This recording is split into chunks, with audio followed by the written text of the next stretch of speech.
Hello everyone, thanks for joining us for the Superintendent's Report. I'm Carol Birdsong, and for the next 30 minutes or so we're going to be talking with Superintendent Jason Golden about last night's school board meeting and other topics that we may want to discuss. So it was an exciting night last night because we named 2 new elementary schools, so that was neat.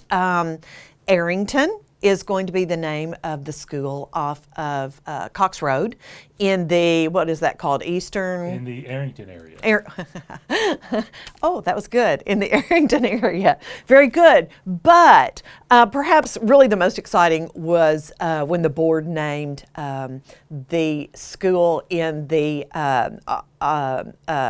Spring Hill area, Amanda H. North. So we have a really good process of selecting school names. In our high growth area, it happens quite often, and we set up a committee with the board members who are going to be responsible for the area for the new school zone, and the county commissioners and some staff. And those committees explore the history of every area. And I mentioned Arrington, kind of tongue in cheek. There's an Arrington community, actually has a zip code. It's not an incorporated town, but it does have a long-standing community, and the board chose Arrington Elementary School for that school's name, and then Amanda H. North for the school in the Spring Hill area.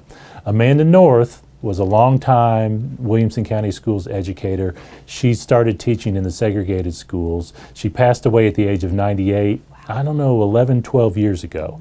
And we have a very detailed board policy about the importance of being really thoughtful about what you name our schools, what we name our schools, especially when you name a school after somebody, for a person. For example, Fred J. Page was named after the first school superintendent who was born in the mid to late 1800s. Amanda North is our most recent school named after an individual, for someone who's a longtime educator in our school system in the segregated schools. The story of her experience and the influence she had on her students in a difficult time, in a time that frankly was wrong, when she made sure that the African American students in her community were educated as well as possible. And another neat story related to her is she created a legacy of educators. Her granddaughter, Quinn Williams, is actually one of our principals now. And the story behind that led to choosing Amanda H. North Elementary was just a great story. You know, and we had such a great, the family was there last night, and Quinn spoke, actually. And, you know, I still call Quinn Brown, because her mama was there, Maggie Betty Brown. Many folks who have been in education in Williams County for decades, like I have, remember Maggie Betty, and Quinn as well. And I think Quinn and I actually started in Williamson County Schools around the same time a few decades ago. But it was Quinn did a lovely job speaking last night, and it was fun just to see them, and just they were just so appreciative, and it was just well done, well done. Mr. Mitchell, Elliot Mitchell, one of our school board members from the Spring Hill area, pointed out the significance of a woman being principal in the 40s, an African American woman being principal in the 40s especially. She was extraordinary, and I'm proud that we as a district recognize that in her work and can honor her in a pretty perpetual way. It's going to be there for a long time. Yeah. Yes. And so that's a neat story too. Yes, and I love it for Maggie Betty and for Quinn, and I just love that whole legacy of educators. It's great stuff. So let's get into some other information from last night's board meeting. Maybe not quite as exciting as naming 2 schools, but school fees. The board discusses school fees every year, and they approve school fees. Lots of discussion around it. Talk about why we have school fees and really what that means. Well, so I visualize school fees in multiple buckets. So there's a long tradition that many generations have experienced of a school fee that might be $5 for a workbook, those kinds of things. Chemistry labs, school fees for that kind of thing. That's one bucket for curricular fees. A second bucket is for extracurricular activities, sports, arts, music, that kind of thing. In Tennessee, School fees are structured to be completely voluntary. So the term fees that the state uses, it's a bit of a misnomer. In fact, it's a full-blown misnomer because it's not a fee. It's a request for a donation. The board is required by state law to approve those annual fees, and we make sure we emphasize this is a request for a donation. So I visualize this really as a more formal fundraiser process. Knowing that we can't make all ends meet with the budget that we have, knowing that there's truthfully never enough to go around. We're government, we are conservative in our funding and in our spending. So it's a request from families to donate a little bit extra for particular classes and for particular extracurricular activities. For that window of time when students are in school, there's no requirement. It's completely voluntary, and we make sure we emphasize that. And I'm emphasizing, and I've already said it 2 or 3 times because it's very important to me and to us as a district that folks know it's a donation. Last year, we received about $1.3 to $1.4 million in school fees. Again, a fundraiser. It fills in those extras that we don't budget for. In that context, one of our board members asked last night, what would we do if we didn't ask for the fees, if we included it in our budget? My answer is those requests would compete with every other budget request that we have. As I go through the process with our leadership team of cutting the budget before we take it to the school board, those requests would have to see if they could survive the budgeting process. And I will tell you, one of our priorities, the number one priority right now for us in our budgeting process is to try to compete and maintain a livable, workable income for our professionals, for our teachers and our classified employees. Williamson County is the highest cost of living county in Tennessee. In Middle Tennessee, we don't even have the highest pay for our staff. As we made a lot of progress last year in getting that no experience, fresh out of college teacher position bumped up. So we're very competitive at that first level, but as you progress through the pay scale, it's more and more difficult for us to compete with our larger neighbors. And so that's going to be a priority in our budget. Getting those little bit of extras, it takes a request. It takes some help from our community. Let's circle back because we are in the middle of our budget process, and we typically will present the budget to the school board in March. It needs to go to the county commission, I think April 1st at that time period. That's correct. And then it goes through the committee process. That's right. We are required by a local standard to get our budget for the following fiscal year to the county commission before April 1st. Okay, so what you've just said, and correct me if I'm wrong, we are the most expensive county in the state to live in. We have one of the lowest property taxes, correct? And you are working to make sure that our teachers and staff can earn a livable wage. Our property tax rate in Williamson County, the rate, the amount for property tax to the county for the value of the home is among the lowest in the state. Our cost of living is the highest based on recent data. And so we do have that competing challenge. Mm-hmm. Our county funds close to 2/3 of our total budget. The state funds close to 1/3, and our federal usually is 2 to 3% of our total budget. And that's not the norm in the state of Tennessee. That is correct. The state has a structure that's called fiscal capacity and how they decide to fund different school systems. And based on that very complicated formula, Williamson County traditionally gets less. The state's going through a new funding model this year. It's Tennessee Investment in TISA. Yeah, TISA. Thank you. We live by acronyms. We call it TISA, rhymes with Lisa. We're in the first year of that. We actually don't know how much we're going to receive from the state at this point. But what we do know is that fiscal capacity formula is going to be the same formula that they've had all these years. And so I'm very concerned about what we're ultimately going to be receiving because that fiscal capacity formula is still in there. So that continues to put the burden on the locals to fund. Which is a little bit, honestly, a little bit different than what we were told early on. Well, when the legislature went through the process of approving the TISA model in the previous legislative session, right about a year ago. There were some early models that had changed the formula for fiscal capacity. And so that's ultimately why I'm concerned. We're trying to do some math, trying to figure out what we might ultimately receive from the state under that new model. Again, we don't know the answer yet. They have projected to us that May 2nd is going to be that date. I want to May 2nd. Is it, or maybe May 1st. May 1st, May 2nd. We have to have our budget to the county commission by April 1st. That is correct. That would be a month later than we have to have our budget in. That is That's correct. a little difficult for budget, trying to budget. And our business is people. It's about teachers, it's about staff members, it's about bus drivers, all those direct services we provide. And about 86% of our total budget is people, because that's what we do. And I know a lot of folks who have businesses know that's probably their largest expense too. Most businesses, people is your largest expense. So staffing, pay, competing with our neighbors, like so many other businesses, that's our biggest challenge. And it's interesting that we went down this road talking about budget, because we started talking about fees. We received, like I mentioned, about $1.3 or so million in those fees, those donations from families.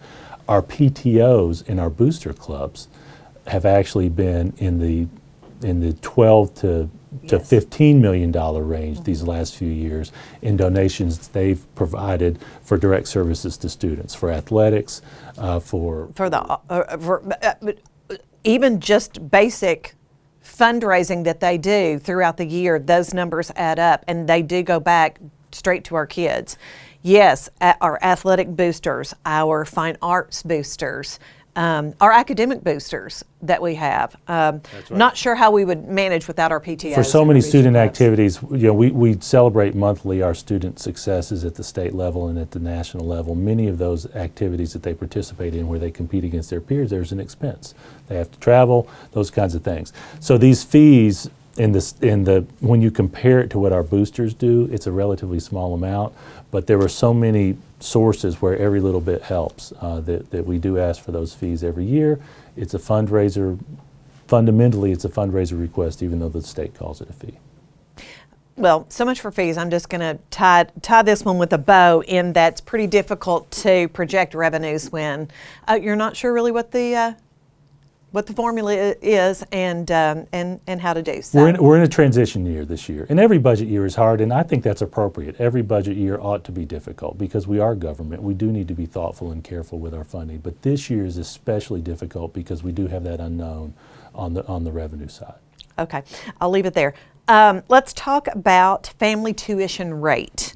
In Williamson County Schools, you may not, correct me if I'm wrong, may not attend Williamson County Schools if you live out of county unless you are an employee here, or and you travel and bring your child, or if you are building a home or have a contract on a home and you may start the semester or that sort of thing. Did I sort of in a nutshell say it? That's basically right. The whole structure for schools in Tennessee is that you attend the public school where you're zoned.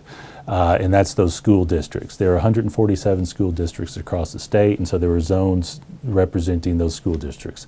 The vast majority of those are counties. There are some city school systems, some special school districts within some of the counties where they take a portion, maybe even different grade levels, but by and large the structure is county. I mentioned a minute ago that 2/3 of our funding is from our county government. And so we survive because our county government funds our schools, and so we serve those within the county boundaries. Those who attend pre-K through 12, including transition services for our students with disabilities all the way up to age 22. That is who we serve, and our county funds about 2/3 of it. The state about 1/3. So those boundaries are important. We do have a process through the state where we identify what an annual tuition rate would be. It is basically the operational cost for a student per student cost per year. It's not completely clean because there are capital costs for growth and that kind of thing, but we do annually set a tuition rate. That tuition rate covers those unusual situations where someone might have a contract on a house, a non-contingent contract. They're going to be moving in sometime maybe September or October, and we do allow students to start the school year there if we have a non-contingent contract. Families pay the tuition based on that tuition rate. And when they move in, we actually reimburse that. Now, there were some exceptions on the opposite side of that family tuition rate. We also have a provision in our policy that if someone is entering their senior year and they move, that we allow them to finish their career in Williamson County. If there's a way for someone to finish their senior year where they started, we want to make sure that that can be done. So if somebody for some reason has to move out of county and can still travel, can still make it back to their school as a senior, they can pay that family tuition rate and finish their career, get a Williamson County diploma. And so that tuition rate addresses both of those, people coming into the county, and if they have to move at the very end of their career, we do have a provision for that.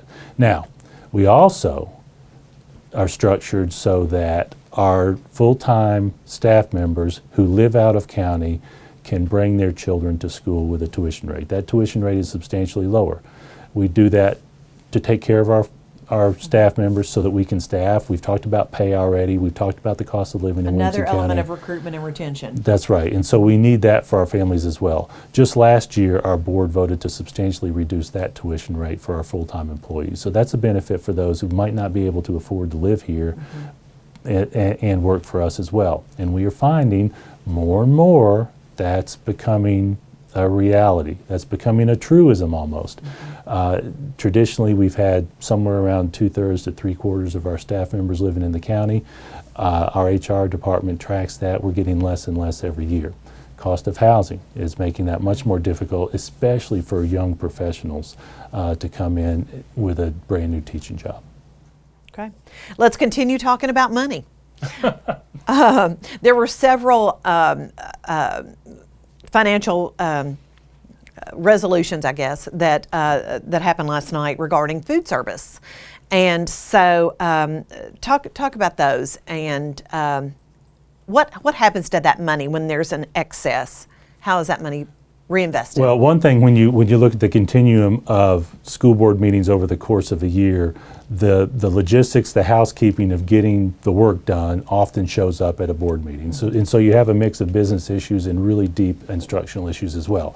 This is a business issue, making sure we can feed our students. The U.S. Department of Agriculture manages all food service programs in public schools across the country. They have very strict guidelines. One unusual guideline is that the local school systems food service programs, the school nutrition programs, when they finish a fiscal year, they have to spend any funds in excess of 3 months operating expenses in the following year. So June 30th is the end of our fiscal year. They do an audit, determine you have blank amount for your 3 months expenses. Anything in excess, you have to commit to doing some improvements in the schools. And so we had a substantial amount this past year, largely because of the federal supports during the pandemic and after the pandemic. There were a couple of years where all lunches were reimbursed from the federal government. And so we have a substantial excess this year. It's going to be good because we're going to be able to do some capital things, improve some kitchen equipment, replace some older equipment that needs replacing, do some beautification projects in the cafeterias, and really bump up, especially some of our older cafeteria processes. We've had some really great success with our school nutrition program.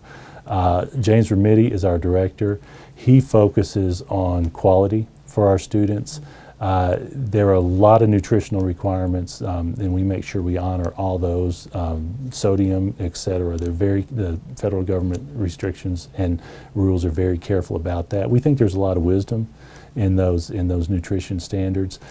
So we provide high quality food.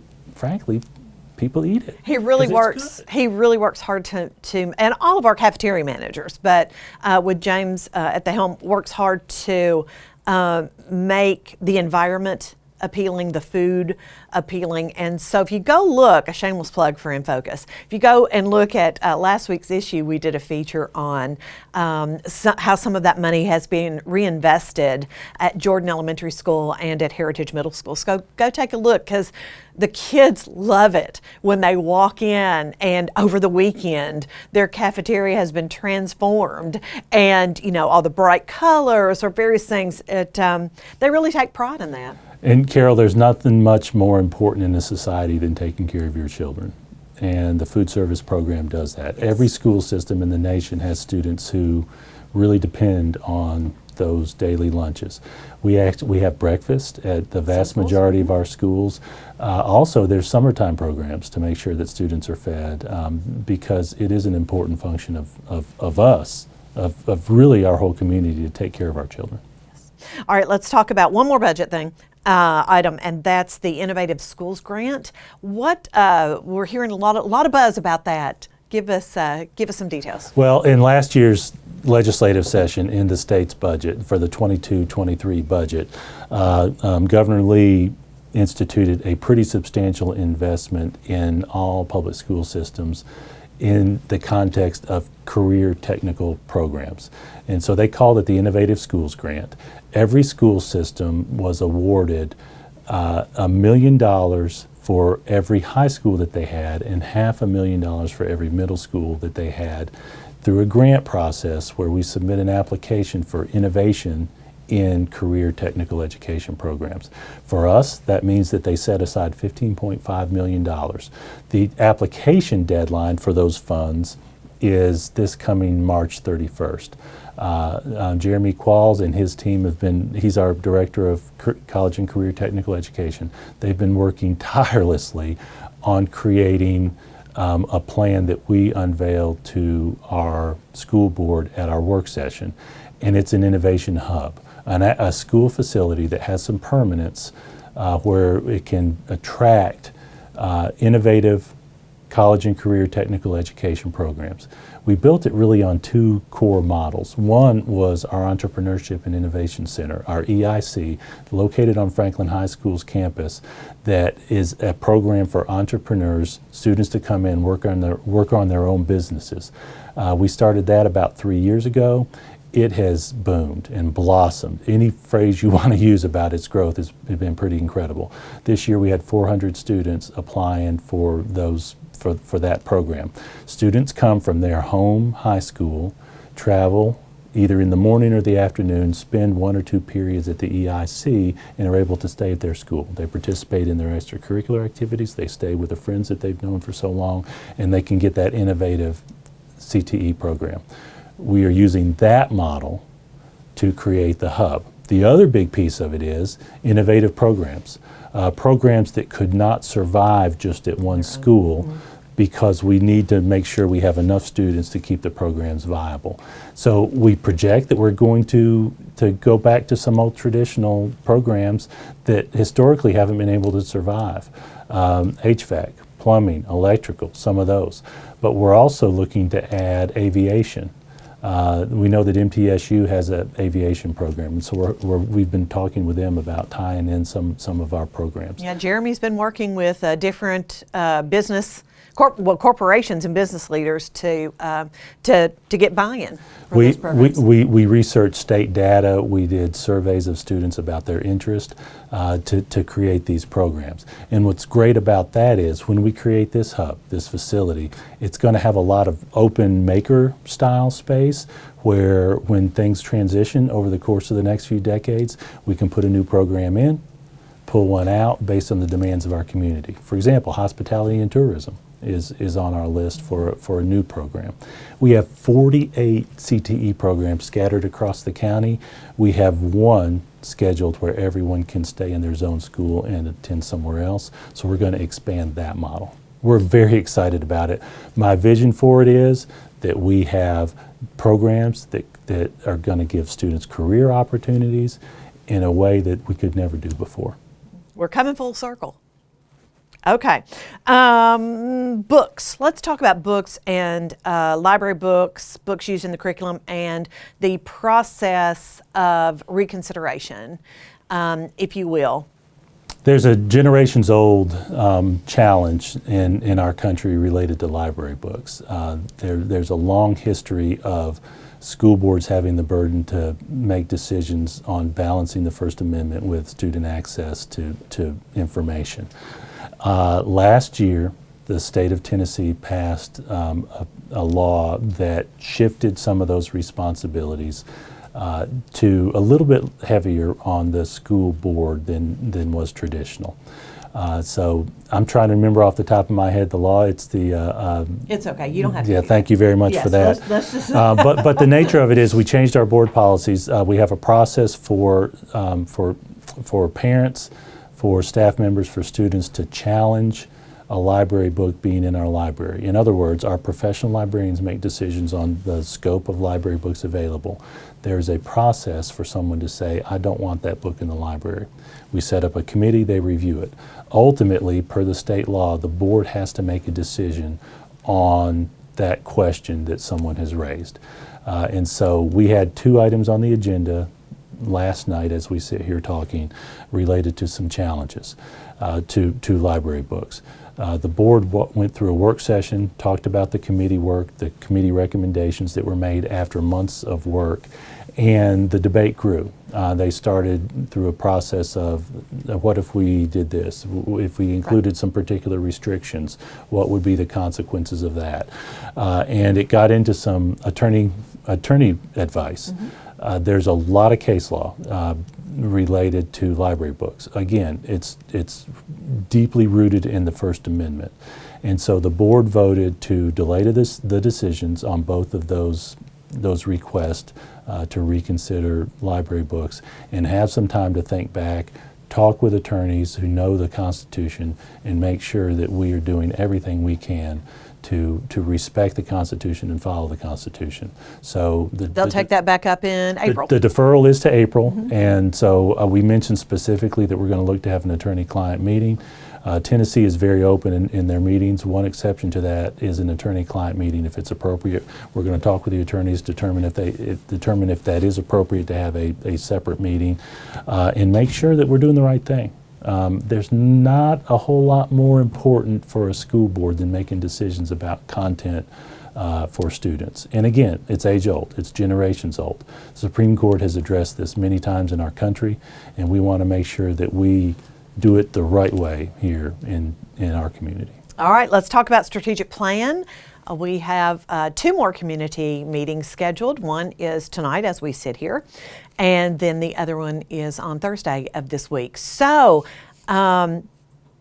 we're all in it. We've been meeting. We've had meetings with staff members, community meetings, a lot of great feedback, I would say. So I'm in my 18th year with Williamson County Schools, in my 4th year as superintendent. In that time, I think I have been part of a total of 4 strategic plans and the planning for 3. So I came in, we were in the middle of a strategic plan. When things change, when the community evolves, we hear back from the community and work through that again. We're in the middle of a strategic planning process because a lot has changed in the last few years. In some ways, we've been more successful than we've ever been before. Last year, we were #1 across the state in all 4 content areas in TCAP, in math, ELA, science, and social studies. We've had a lot of success for years, but we've never done that, where we've been #1 in all 4 content areas in 1 year. At the same time, a lot of new tools are available to us, technology, et cetera. So many folks have experienced that over the last few years. We've had a lot of folks move in from other states in the last few years. So we're going through that strategic planning process. We've been having some really deep discussions in our community meetings, interactive discussions where we invite members of our community to come to regional sites at our schools and have a brainstorming session. It's directed by Lipscomb University's Strategic Planning Office. They are facilitating that for us. We have 2 more as we sit here tonight. We're going to be at Fairview High School tonight, which is February 21st, 5:30 to 7 at Fairview High School. We're going to meet with the community there. In 2 days, February 23rd, 5:30 to 7, we'll be at Mill Creek Middle School, go through that interactive planning process. We strongly encourage anyone who's watching this to attend. We've been texting families in those regions to remind them of that process. We want to hear from our community. We're going to focus on our aspirations ultimately. Where do you want us to be in 5 years based on your experience as a stakeholder in the Williamson County Schools? I'm excited about it. It is a ton of work, but that work is valuable. That work directs our work for the next 5 years. That's our plan. And we are finishing up a strategic plan now that helped us stay focused and led us to those successes that we talked about. Sounds good. As we wrap up, we're a little bit over 30, but that's okay. Let's talk about some success that we honored last night in fine arts. We had more than 20 students who were recognized for their work in all-state acting and in as all-state musical theater, all-state design and tech. But what I really want to do is encourage our viewers to go catch a spring musical at your local high school or your local middle school, because wow, the talent that's out there in such a variety of shows. I want to give a plug to the ones that I have handy. This weekend, opening Thursday night, Footloose at Brentwood High School. But next week, wow, anywhere you go almost, there's going to be the musical. So we'll be on stage. Centennial High School is doing Beauty and the Beast, and Page High School is doing 9 to 5, and then Independence High School is doing Big Fish. And I'm telling you, as you well know because you've been to many shows, the talent on our middle and high school stage is phenomenal. My most recent show was at Brentwood Middle School. It was an encore presentation from the middle school students. Oddly Puddle was the name of that play. The talent in our community, our students, they are incredible. I strongly encourage you to go. And there'll be joy, there'll be tears, depending on the show you go to. It's just a great experience. I'm going to say one silly thing. I'm about 6'9", 6'10". I can fit in the seats. If you've been to New York, you're going to have space here. It's going to be much more comfortable. It's much more comfortable. And probably just as entertaining, I'm just going to say. It's just a great experience for our students. The arts here are extremely important to us. Our vision statement is that we provide a supportive environment that challenges students to excel in academics, athletics, and the arts. And this is just one of those just great opportunities for members of the community to see how our students excel. That's right. Thank you, Superintendent Golden. Go catch a show if you can, and thank you for watching.